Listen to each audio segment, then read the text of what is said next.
ಆಳಂದ ಮತಗಳ್ಳತನ ಪ್ರಕರಣಕ್ಕೆ ಸಂಬಂಧಪಟ್ಟ ಹಾಗೆ ಎಸ್ಐಟಿ ಚಾರ್ಜ್ ಶೀಟ್ ಬಗ್ಗೆ ಸುಭಾಷ್ ಗುತ್ತೇದಾರ್ ಮಗ ಹೇಳಿದ್ದೇನು? ಕಲಬುರಗಿ ಜಿಲ್ಲೆಯ ಆಳಂದ ವಿಧಾನಸಭಾ ಕ್ಷೇತ್ರದಲ್ಲಿ ನಡೆದಿದ್ದ ಎನ್ನಲಾದ ಪ್ರಕರಣ ಮತಗಳ್ಳತನ ಪ್ರಕರಣಕ್ಕೆ ಸಂಬಂಧಿಸಿದಂತೆ ಸಿಐಡಿ ವಿಶೇಷ ತನಿಖಾ ತಂಡ ನ್ಯಾಯಾಲಯಕ್ಕೆ ಚಾರ್ಜ್ ಶೀಟ್ ಸಲ್ಲಿಸಿರುವ ವಿಚಾರ. ಆಳಂದ ಮತಗಳ್ಳತನ, Aland vote robbery, SIT charge sheet ಬಗ್ಗೆ ಸುಭಾಷ್ ಗುತ್ತೇದಾರ್ ಮಗ ಹೇಳಿದ್ದೇನು? ಕಲಬುರಗಿ ಜಿಲ್ಲೆಯ ಆಳಂದ ವಿಧಾನಸಭಾ ಕ್ಷೇತ್ರದಲ್ಲಿ ನಡೆದಿದ್ದ ಎನ್ನಲಾದ ಒಂದು ಪ್ರಕರಣ ವೋಟ್ ಚೋರಿ, ಮತಗಳ್ಳತನ. ಆ ಪ್ರಕರಣಕ್ಕೆ ಸಂಬಂಧಪಟ್ಟ ಹಾಗೆ ಸಿಐಡಿಯ ವಿಶೇಷ ತನಿಖಾ ತಂಡ ನ್ಯಾಯಾಲಯಕ್ಕೆ ಚಾರ್ಜ್ ಶೀಟ್ ಸಲ್ಲಿಸಿರುವ ವಿಚಾರಕ್ಕೆ ಸಂಬಂಧಪಟ್ಟ ಹಾಗೆ ರಾಜಕೀಯ ವಲಯದಲ್ಲಿ ತೀವ್ರ ಚರ್ಚೆಗೆ ಕಾರಣವಾಗಿದೆ. ಚಾರ್ಜ್ ಶೀಟ್ನಲ್ಲಿ ಬಿಜೆಪಿಯ ಮಾಜಿ ಶಾಸಕ ಸುಭಾಷ್ ಗುತ್ತೇದಾರ್, ಪುತ್ರ ಹರ್ಷಾನಂದ್ ಗುತ್ತೇದಾರ್ ಸೇರಿ ಒಟ್ಟು 7 ಮಂದಿಯ ಹೆಸರು ಉಲ್ಲೇಖ ಆಗಿತ್ತು. ಈ ಬೆಳವಣಿಗೆ ಕುರಿತು ಪ್ರತಿಕ್ರಿಯೆ ನೀಡಿದ ಹರ್ಷಾನಂದ್ ಗುತ್ತೇದಾರ್, ಚಾರ್ಜ್ ಶೀಟ್ನಲ್ಲಿ ಏನೆಲ್ಲ ಅಂಶಗಳು ಇವೆ ಎಂಬ ಬಗ್ಗೆ ನಮಗೂ ಇನ್ನೂ ಯಾವುದೇ ಅಧಿಕೃತ ಮಾಹಿತಿ ಬಂದಿಲ್ಲ.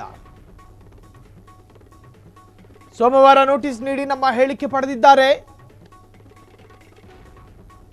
ಈ ಪ್ರಕರಣದಲ್ಲಿ ನಮ್ಮದು ಯಾವುದೇ ಪಾತ್ರವಿಲ್ಲ.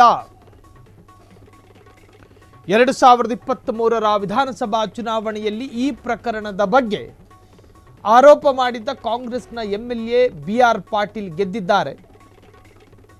ಆದರೆ ಕಳೆದ 2 ವರ್ಷಗಳಿಂದ ಈ ಪ್ರಕರಣಗಳಲ್ಲಿ ಯಾವುದೇ ಪ್ರಗತಿ ಆಗಿರಲಿಲ್ಲ. ಇದೀಗ ಸರ್ಕಾರ ತಮ್ಮದೇ ಇದ್ದ ಕಾರಣ ಅಧಿಕಾರಗಳನ್ನು ದುರುಪಯೋಗಪಡಿಸಿಕೊಂಡಿದ್ದಾರೆ. ನನ್ನ ತಂದೆ ಹಾಗೂ ನನ್ನ ಹೆಸರನ್ನು ಚಾರ್ಜ್ ಶೀಟ್ನಲ್ಲಿ ಉಲ್ಲೇಖಿಸಲಾಗಿದೆ. ರಾಹುಲ್ ಗಾಂಧಿಯ ಬಳಿ ಹತ್ತಿರವಾಗಲು ಮತ್ತು ಸಚಿವ ಸ್ಥಾನ ಪಡೆಯೋದಕ್ಕೆ ಬಿಆರ್ ಪಾಟೀಲ್ ಈ ಪ್ರಕರಣವನ್ನು ಉಪಯೋಗಿಸಿಕೊಂಡಿದ್ದಾರೆ ಎಂದು ಗಂಭೀರ ಆರೋಪ. ಆಳಂದ ಮತಗಳ್ಳತನ ಪ್ರಕರಣಕ್ಕೆ ಸಂಬಂಧಪಟ್ಟ ಹಾಗೆ ಮಹದೇವಪುರ ಮತಗಳ್ಳತನ, ಆಳಂದ ಮತಗಳ್ಳತನ, ಭಾರತದ ರಾಜಧಾನಿ ದೆಹಲಿಯಲ್ಲಿ ಬಿಆರ್ ಪಾಟೀಲ್, ಒಬ್ಬ ಕಾಂಗ್ರೆಸ್ಸಿನ ಎಕ್ಕಶ್ಚಿತ್ ಒಬ್ಬ ಶಾಸಕರು, ರಾಹುಲ್ ಗಾಂಧಿಯ ಪಕ್ಕದಲ್ಲಿ ನಿಂತುಕೊಂಡು, ಕಾಂಗ್ರೆಸ್ನ ಹಿರಿಯ ನಾಯಕ ಬಿಆರ್ ಪಾಟೀಲ್ ರಾಹುಲ್ ಗಾಂಧಿಯ ಪಕ್ಕದಲ್ಲೇ ನಿಂತುಕೊಂಡು ಆಳಂದ ಮತಕಳ್ಳತನದ ಬಗ್ಗೆ ಒಂದು ಸ್ಫೋಟಕ ದಾಖಲೆಗಳನ್ನು ಬಿಡುಗಡೆ ಮಾಡುವ ಕಾರ್ಯಕ್ರಮದಲ್ಲಿ ಬಿಆರ್ ಪಾಟೀಲ್ ರಾಹುಲ್ ಗಾಂಧಿಯ ಜೊತೆ ಸೇರ್ಕತ್ತಾರೆ. ಅಸ್ಸಾಮಿನಲ್ಲಿ ನಡೆದಿದ್ದ ರಾಬರಿ ಪ್ರಕರಣ, ವೋಟ್ ಚೋರಿ ಪ್ರಕರಣ, ಅದು ಈ ಲೆವೆಲಿಗೆ ಸಂಚಲನ ಮೂಡಿಸಿಲ್ಲ. ಜಾರ್ಖಂಡ್ನಲ್ಲೂ ಕೂಡ ವೋಟ್ ಚೋರಿಗಳಾಗಿದೆ ಅನ್ನೋ ಆರೋಪ ಇದೆ. ಆದರೂ ಆಳಂದದಂತೆ, ಮಹದೇವಪುರದಂತೆ ಸಂಚಲನ ಮೂಡಿಸಿರಲಿಲ್ಲ.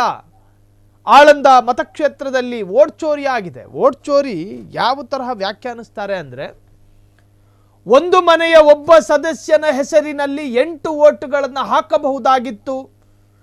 ಸತ್ತವರ ಹೆಸರು ಕೂಡ ವೋಟರ್ ಲಿಸ್ಟ್ನಿಂದ ಇರೇಸ್ ಆಗಿರಲಿಲ್ಲ. ಸತ್ತವರ ಹೆಸರಿನಲ್ಲೂ ಬೂತಿಗೆ ಬಂದು ಮತ ಹಾಕುತ್ತಿದ್ರು. ಆ ಪೈಕಿ 16,000ಕ್ಕೂ ಹೆಚ್ಚು ಮತಗಳು ವೋಟಿಂಗ್ ಆಗಿದ್ದಾವೆ ಅನ್ನೋ ಆರೋಪ. ಅಲ್ಲೇನಾದರೂ ಬಿಆರ್ ಪಾಟೀಲ್ ಸೋತ್ರ ಅಂತ ಕೇಳಿದ್ರೆ ಸೋತಿಲ್ಲ, ಗೆದ್ರು. ಮತ್ತಿನ್ನೆಂಗೆ ಆಗುತ್ತೆ ವೋಟ್ ಚೋರಿ? ಉತ್ತರ ಇಲ್ಲ. ರಾಹುಲ್ ಗಾಂಧಿಯ ಪರಮಾಪ್ತರ ಪೈಕಿ ನಾನು ಒಬ್ಬ ಆಗಬೇಕು ಅನ್ನೋ ಕಾರಣಕ್ಕೋಸ್ಕರ ಯಾವಾಗ ವೋಟ್ ಚೋರಿಯ ಅಭಿಯಾನವನ್ನು ರಾಹುಲ್ ಗಾಂಧಿ ದೆಹಲಿಯಲ್ಲಿ ಶುರು ಮಾಡ್ತಾರೋ ಆಗಿನಿಂದಲೂ ಬಿಆರ್ ಪಾಟೀಲರಿಗೆ ಆಳಂದ ಮತಚೋರಿಯ ಬಗ್ಗೆ ಅರಿವೇ ಇರಲಿಲ್ಲ. ಅದಾದ ನಂತರ ಬಿಆರ್ ಪಾಟೀಲ್ ಅಧ್ಯಯನಕ್ಕೆ ಒಳಪಡಿಸಿದಾಗ ವೋಟ್ ಚೋರಿ ಆಗಿದ್ದ ಬಗ್ಗೆ ಒಂದು ಸಣ್ಣ ಗುಮಾನಿ ಸಿಗುತ್ತೆ.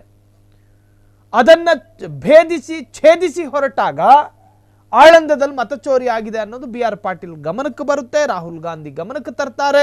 ಅದಾದ ನಂತರ ಬಿಆರ್ ಪಾಟೀಲ್ನನ್ನು ಬರಮಾಡಿಕೊಳ್ಳಲಾಗುತ್ತೆ.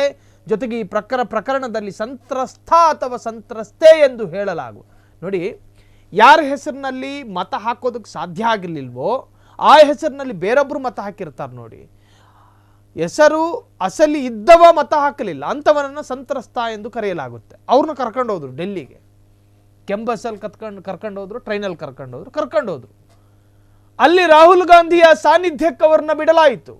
ಅಲ್ಲವ್ರ ಜೊತೆ ಒಂದಷ್ಟು ಮಾತುಕತೆಯು ಕೂಡ ನಡೀತು. ಅದೇನೇ ಇರಲಿ, ಒಟ್ಟಾರೆ ಆ ಪ್ರಕರಣದಲ್ಲಿ ನನ್ನ ಹೆಸರನ್ನು ವ್ಯವಸ್ಥಿತವಾಗಿ ಹಾಕಲಾಗಿದೆ ಅನ್ನೋ ಪ್ರತ್ಯಾರೋಪಗಳು ಕೂಡ ವ್ಯಕ್ತವಾಗಿದೆ. ಚಾರ್ಜ್ ಶೀಟ್ ಸಲ್ಲಿಕೆಯಾಗಿದೆ. ಇನ್ನು ಮುಂದೆ ಈ ಪ್ರಕರಣ ಬೇರೆ ಬೇರೆ ತಿರುವಿನಲ್ಲೂ ಕೂಡ ಚರ್ಚೆಗೆ ಕಾರಣ ಆಗಬಹುದು. ರಾಜಕೀಯ ವಲಯದಲ್ಲೂ ಕೂಡ ಬಹಳಷ್ಟು ಸಂಚಲನವನ್ನು ಮೂಡಿಸಿದೆ. ಸೊ ಈಗ ಈ ಪ್ರಕರಣ ಮತ್ತೆ ಮುನ್ನೆಲೆಗೆ ಬರೋದಕ್ಕೂ ಕಾರಣ ಚಾರ್ಜ್ ಶೀಟ್ ನ್ಯಾಯಾಲಯಕ್ಕೆ ಸಲ್ಲಿಕೆಯಾಗಿದೆ. ಕ್ಷಣ ಕ್ಷಣದ ಸುದ್ದಿಗಳಿಗಾಗಿ ಫ್ರೀಡಂ ಟಿವಿ ಸಬ್ಸ್ಕ್ರೈಬ್ ಮಾಡಿ, ಲೈಕ್ ಮಾಡಿ ಹಾಗೂ ಫಾಲೋ ಮಾಡಿ. ಹೊಸ ಸುದ್ದಿಗಳ ನೋಟಿಫಿಕೇಶನ್ಗಾಗಿ ಬೆಲ್ ಐಕಾನ್ ಮೇಲೆ ಕ್ಲಿಕ್ ಮಾಡಿ.